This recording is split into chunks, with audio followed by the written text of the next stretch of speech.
Black Friday yaqhubeka nekuheha abantu labaningi etitolo labafuna ukuthenga tinvo lebesolo batifuna sikhathi lesithe.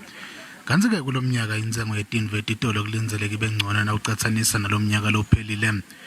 Bathengi bacele ukuthi bangamoshi imali bathenga tinvo labadingako kulesikhathi se-Black Friday.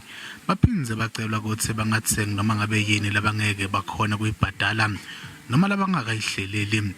Kubukusisa inzengo ngaphambi kwe-Black Friday kutosita ukuthi ukhona ekucathanisa ukuthi ngabe uthenga invo leningi ngenzengo lephansi kule-Black Friday. Planning is very important, so that you buy only those items that you do need, and you don't get tempted into impulse buying and end up purchasing items that you don't necessarily need just because they are cheap. Umkhuhlane we-COVID-19 uholele bathengi labaningi ukuthi bathenge online kude bangadoma isikhathi lesithe emalayinini okubhadala. Kanti-ke netigebengu setisebenzisa leli thuba kukhwabanisela bathengi labathenga online.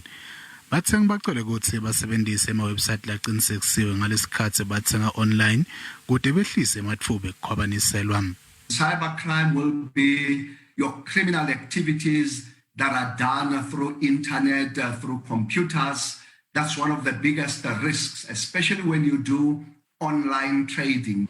Kubhadala lelo langa kubalulekile uma ngabe uthenga ngesikoloto uqinisekisa ukuthi ubhadala ngekusheshsha. Kubhadala lelo langa kutokuvikela kulendalo longahle uyitfole uma ngabe uthenga ngesikoloto. Ikakhulu na ubhadala lesikoloto sakho ngetulu kwetinyanga letisitfupha.